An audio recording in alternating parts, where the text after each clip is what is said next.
negwe ensi enkubi nwanye n'ensi luli nga nkyali muntu wa wansi nnyo ng'ensi ekyankuba nga bw'opangisa enju n'ogaana okusasula renti nga landiroodi tayomba naawe azuukuka 10 n'akyusa kufulu ya ttooyi abasasudde n'abawa obusumuluzo kati gwe atasasudde oyagala okere ku 12 oyitewo nga tonnasasula ogenda otuka ku ttooyi nga kufulu mpya oteeka onoonya alina akasumuluzo kasuku bakyusizza kufulu mpaako kasumuluzo oba oliawo nga landiroodi ku nsonda akugamba owaaye mukulu ng'onnyonnyola ssemummodo gye twakozesanga ewaka nti ttooyi alina emu ey'omunda omuntu aba yalidde ekyeggulo gaana akkiriza ku 12 sebusa mu lunaku yeekyusa emirundi ena metabolizimu ziba nnya ku makya ku ssaawa 12 ku ssaawa 9 n'essaawa 1 ey'ekiro kati nze ngenda kulina ku 12 nga taata nkugamba owaaye James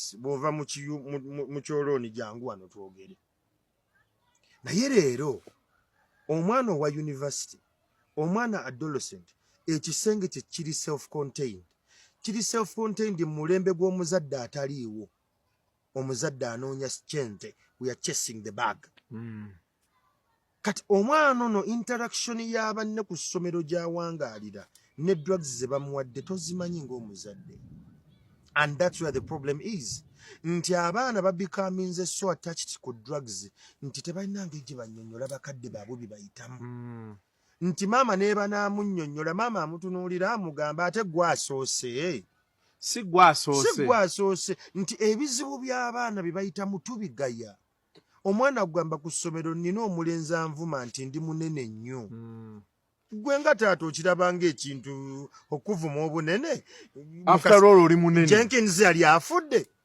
taliiwo naye gwe ng'omuzadde bw'otakitwala nti kikulu n'omanya nti this is bullying coming in estiimu y'omwana ono egenda kubeera challenged omwana agenda tandika okunoonya ekigenda omuwa confidence okwaŋŋanga bano banne abamukyokoza ku ssomero kubanga gwe omuzadde tofuddeeyo so the drug abuse problem we are seeing today eviira ddala mu maka nga tonnagamba abaana lino ly'eddembe lyammwe this is your right is it right kwanza kubanga mu rights omwo bwe batandise okuyisa ebiboozi ebiralalala ebyekisiru weebale nnyo kati omwana nze wange tagenda kuba na kisumuluzo kya kisenge kye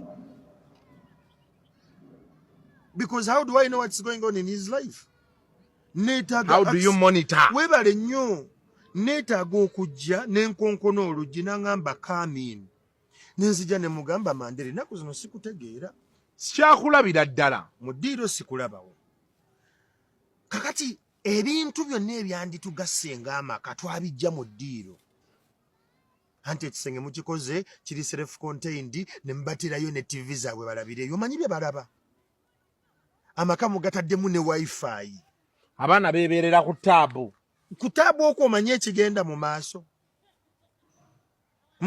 bali ku TikTok the ever endless speed bw'otunuulira algorithms eza digital eza TikTok engeri gya designingibwa TikTok w'omu Africa wanjawulo kuwo Asia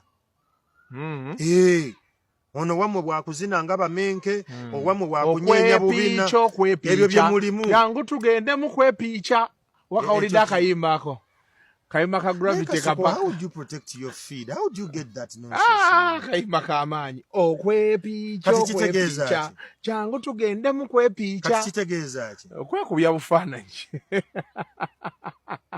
kati mulimu ebyo tuli mu kwepiica naye ng'omuntu ali ku TikTok ey'omu Asia emugamba how to be innovative agassa atya ku community gy'awangaaliramu okuba ey'enjawulo feno ekitayeza ne busitiika bwe batuwa eno bwakwepiica akakayimba k'okwepiica waliwo gundi gye baakawadde gundi bw'oyimirira booti eri gundi gye bakateekamu obeera weesuunda booti kati obeera koti okwepiica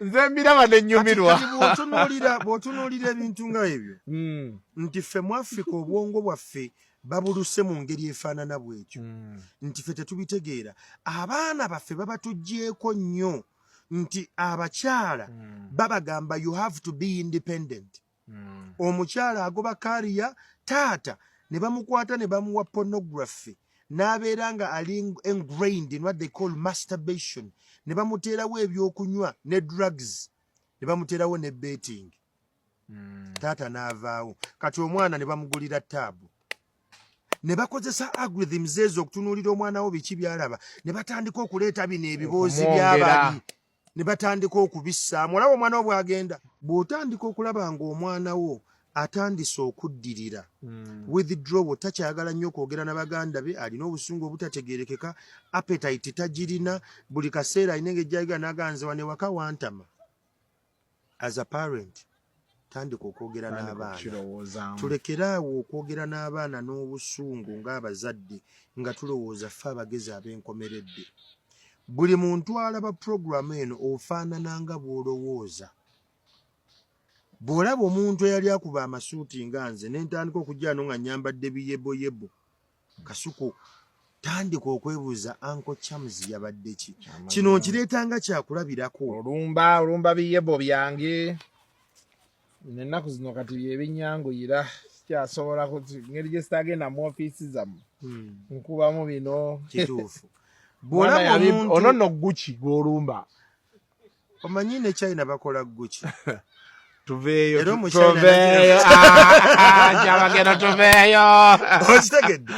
so we need to identify the change in patterns ez'abaana drug abuse teri mu baana bokka n'abazadde mweri waliwo abazadde abakozesa ebiragalalagala okubeera bataata ng'asooka kunywamu bbiya ze 3 n'alyoka ajja ewaka n'ayogera nga taata kubanga talina confidence eyo eviira ddala eri gye yakulira ewaka tebaamugamba kimala nti he's enough tebaamugamba kimala that you're special tebaamugamba nti olina obusobozi okukola ekyo kati zino effects spill over ze tulaba mu bukulu we are dealing with young adults rather childhood people naye ng'ate bakulu biri ebintu twetaaga tutandika okunoonya therapy kasuku tutandike okunyumya emboozi eno omuzadde alina abaana abali ku yunivasite nga tooyi byonna byonna ebiteeka mu bisenge byabwe funa engeri gy'obitta amazzi ago gaveeyo beera ne center point emu of waste management mu nnyumba yo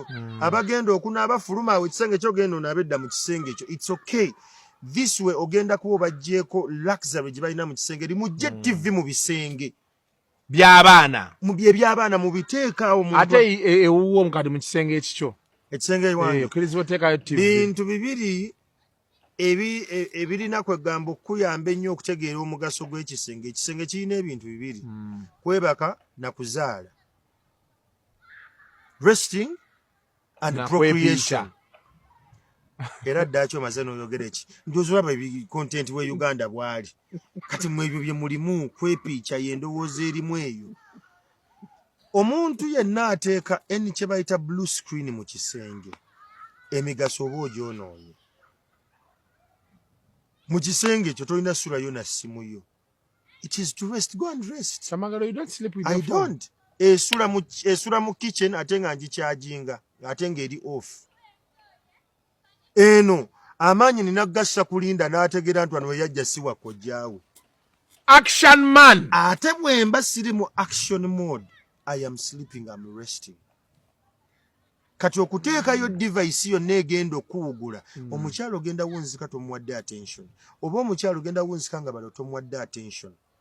This room is meant for procreation and resting. Can we just have that?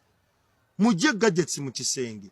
Abaana be muwadde gadgets omanyi bino ebintu bwe mbyogera abantu abamu balowooza nti I am conservative ensi sigiraba gyetambula naye mmwe abeefudde abatambula n'omulembe abaana babalemye kati abakyala be tulina abamu balina child traumatic stresses nti alina byayitamu nga muto alina obusungu bwe tutalaba ensonga lwaki abaana babakuba buli kaseera waliwo ekintu kyayitamu era agenda wunzika ng'atandise okunywa ennyo omwenge alina empeke z'akozesa ofuna otulo bw'obanga oli omu ku abo nga gwe okwebaka olina okubaako ka music k'ozannya nti nze okwebaka nina kuba busiro tandika okuzuukuka omanyi ezimu ku sayinzi koolabira nti omuntu mu kitundu mw'owangaalira mukyalimu abaavu bw'otambula ku Saturday n'oyita mu zooni yo ng'oli abantu batumbudde ziwufa ng'oyitamu awo manya ekitundu ky'olimu kyabaavu. Ne bw'obeera oli muyenga n'olaba nga fulaati zonna apartment zitumbudde bwavu puwavate. kyakubira abantu abo balina kye bayitamu kye mutategeera. Naye stage nagirimuko nga tutumbula butamanya myaka nga 12 ate n'obwavu. Teri muntu wotegeera nti ekifo ky'ogenzemu kyabagagga era bagenda kukyajinga ssente nnyingi kasita oyingiramu n'owulira nga ka music akalimu tekawulikika naye nga gyekali ebigambo bagenda kukyajinga kasendeekerevu. It is the mood is so serene and very calm. Oteekwa kubaako ebintu bye weesalako olina obulamu. You must take time and close some doors and focus on you. Kitegeeza nti emikwano bateekwa kuba nga balina engeri gye bakunoonya gye batakulaba. Ab'eŋŋanda gwe Kadaame yagenda ebweru abakubira amasimu buli kaseera gundi mulwadde gundi afiiriddwa embaga ya gundi etuuse jjako essimu eyo jjako essimu funa layini endala bagikuba eri nga tekyaliko bakubire once a month ate ng'okozesa call box. Because ensonga lwaki babigamba gwe tolina mbavu kubagamba bannange kambeeko byenkola kati nze kankwanguyize jjako essimu eyo funa ennamba endala. Bw'oba oli mu disitulikiti y'Empigi senguka vaawo genda ewalala mu ggwanga lino. Osobola ogamba kangende Emityana n'okyusa layini zo n'okyusa buli kimu n'otandika obulamu bwo mu disitulikiti endala. You start afresh.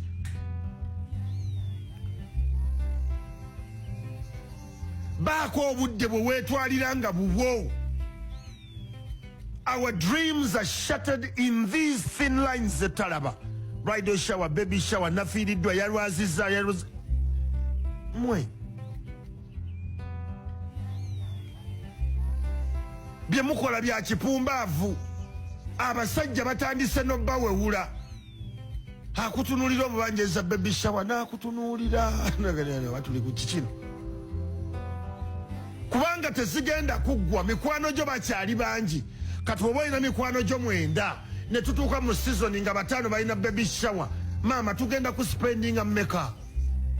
Bwe tutuuka mu season nga mikwano gye 5 balina embaga tuyimiridde tutyawo ye.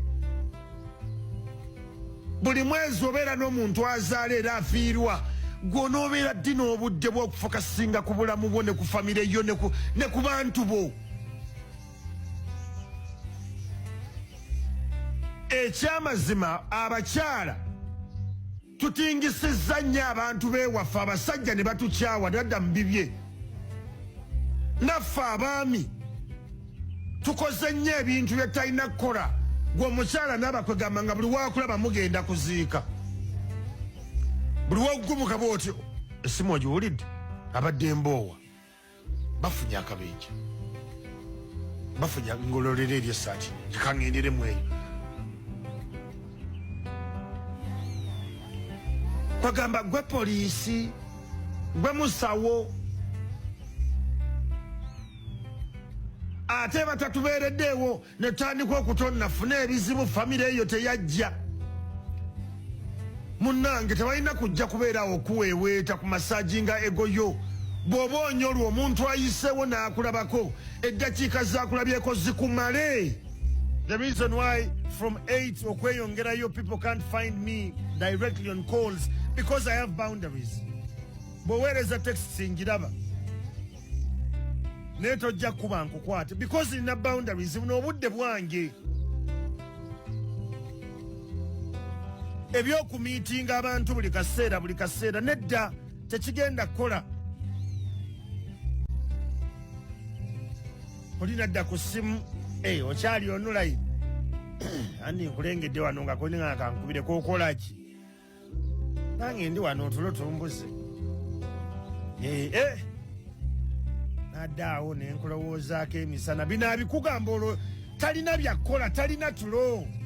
Omwana agaana okuwa ssente ne mutandika okumwogerera ebigambo gyendi jajja alikitegeera alikiraba ebyo ebikolimo tebikola.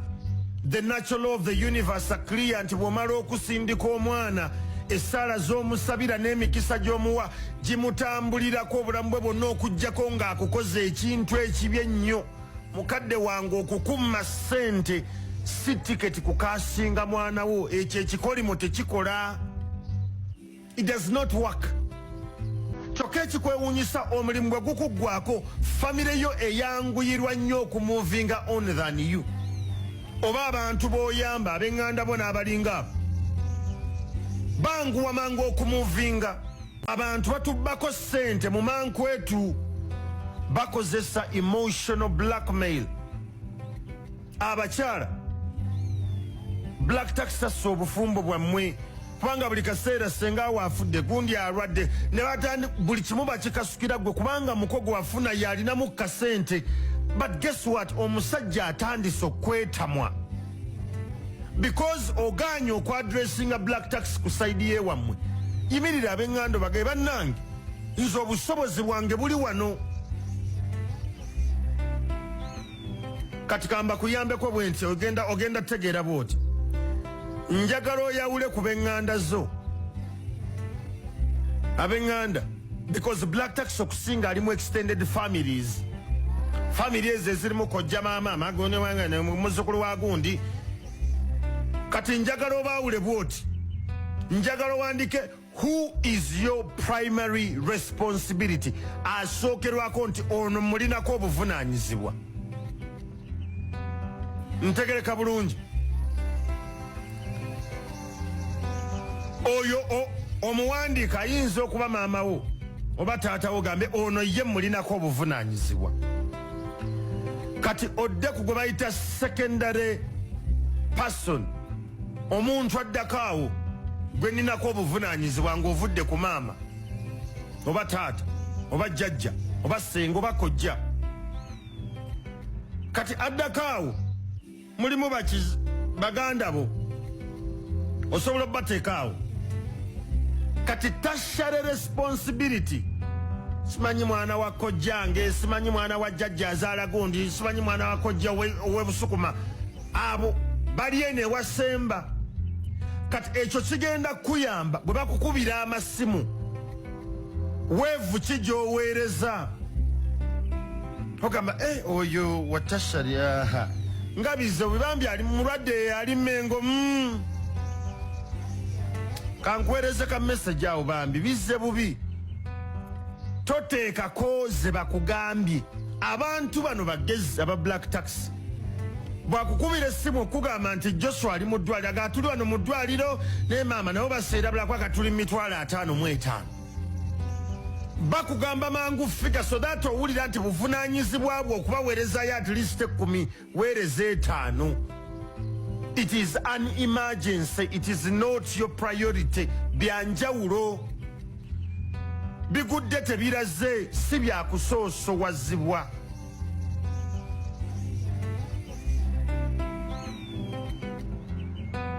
Tuli mu kweyubula. Njagala otandika otunuulira ebintu bino man. Tandika okubudgetingira kye bayita black tax. Bakadde baffe tubagambe nze omwezi maama njasobola kuwa ssente bwe ziti. Bwe bagamba okuweerera baganda bo oba bakizibwebu ng'obusobozi obulina togeza n'obaleeta ewuwo. Kubanga bw'obaleeta e Kampala nabo bajja kwagala okusomera mu masomero ag'ebbeeyi. Kati kola bwoti it is very affordable bw'obaweerera nga bali eri mu kyalo gye bali. Mnamusomera ki ku Church of Uganda ono ali ku meya musasula meka taamu emitwalo 38 gwe nkusasulidde omwaka mulamba naawe omwaka mulamba naawe omwaka mulamba. Tobakwasa ssente balage banka slip kubanga bw'ozibawa ate bazikozesa ebirala. That's the problem with black tax banange. This is a very uncomfortable conversation naye tugyogereko. Njagala twawule wakati w'obuvunaanyizibwa n'okukozesebwa oba okunyuunyuutibwa. Gwe wamu eyo gy'olaba abantu abamanyi balaba buli kaseera baziikaziika. Tewali budde naye ffe abantu ba wansi bagamba nti bamuziika Kiruhura. N'olinnya baasi oba ne mulinnya emmotoka ne mugenda e Kiruhura ne mmalayo ennaku 4. Mune twali tulina omubeererawo. Anna. Sibe byamutuuseeko nga kitalo naye mukwano obwo obudde ennaku ennya gwe abantu bagenda kubeerawo batya ebirooto byo bigenda kuyimirirawo bitya jasi mulwadde ali mulago okugulu bakuwanise kati muganda wange gwe wogenda n'osa buli kaseera n'osula kaseminti omanyi tulina ebintu bye tulowooza ebyekipumbaavu nti bw'ogenda n'obeererawo omuntu n'osula mu ddwaliro paka lwe bamugja mu ddwaliro nti lwagenda okufa liwinga that is nonsensical bya kisiru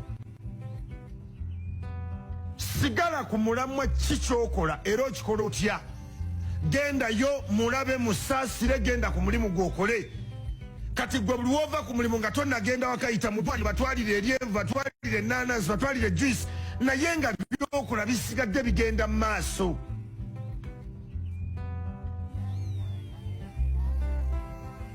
emitima gyange oba omutima gwange tegwakaluba but I know the value of time, I know the value of my dreams and destination.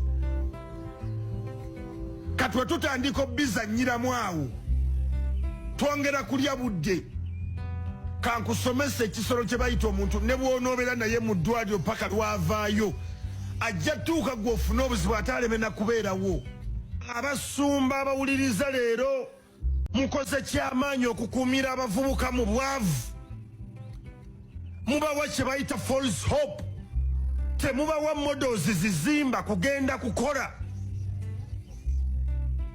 churches ez'omulembe guno ziganya okugamba abavubuka nti mugende mukole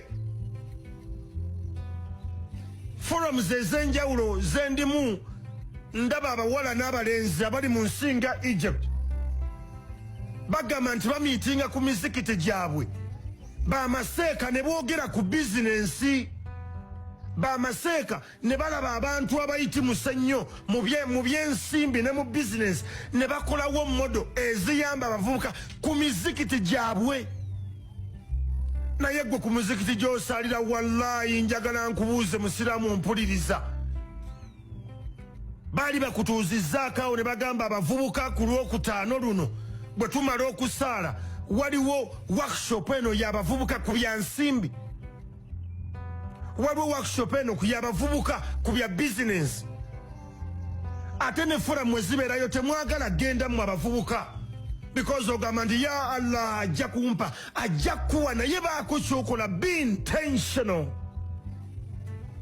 I have a problem with this. I have a problem with this. Twekwese emabega w'eddiini ne tugaana okukola twekwese emabega w'enzikiriza ne tugaana okukola and the leaders that be in this land baganya okutuwa obukulembeze in that regard. Omuntu wa wansi mu ddiini yonna gy'okkiririzaamu yonna gy'osinziira okundaba abali ku Facebook tuli live nja kusaba baako kyokola nga kikugattako oba nga kigatta ku bantu b'okulembera in that regard, in that religion. Tulekeraawo okukozesa religion as a tool okuhuuduwuukinga abavubuka oba okubasiba kantuntunu obutakola. Mumanyi n'obbakanga nti ne bw'onookola ebintu byonna nga tebiriimu mukisa gwa Katonda tebijja ttambula. Let me tell you, no one should confuse you with such sentiments that are very pedestrian. Buli muntu eyatondebwa Katonda yamumanya era yamutonda ng'amanya ajjamuwa omukisa. Kati awo w'osangira omwavu agamba nti anze abaana siba pulaningira buli mwana ajja ne riziki ye akijja ku the natural phenomenon of life. Kati mulekeraawo kanga abavubuka nti olw'okubanga tasabye nti tazza mu kyaki nti Katonda tagenda muwa mukisa. No, omukisa teguli mu kyaki, omukisa guli mu ddiini. Omuntu gyakuliramu n'agitegeera era n'agobera principles as given n'azikola. Mulekeraawo okugjamu abantu ekimu eky'ekkumi mu abasumba n'amakyaki naye ng'abavubuka temubempawarinze financially, mentally okugaziya obwongo bwabwe. Twetaaga tumiitinga abavubuka twogere nabo ffe nga bannaddiini because batukkiririzaamu tutandiko mu church mu mizikiti mwe tubeera mulimu abantu abayiseemu nga they're successful in business. Let's make those forums adequate and available for the youth. Tetulabye bukulembeze obwo bwe buba weebuli buli mu bibuga mu byalo tebuliiyo. Ebuyikwe gy'obeera wali owulidde ddi nti omuzikiti gundi ku lw'omukaaga bagenda ku miitinga ku nsonga eno? Wali owulidde Reverend ki agamba nti bwe tunaamala okusaba ku Sunday eno akawungeezi tulinawo oluku? Can we get to a level ne tugamba service ya leero ku Sunday tetugenda kwogera ku byakugenda mu ggulu byokka? Can we focus ku bintu bye tulabako nti abavubuka baavu?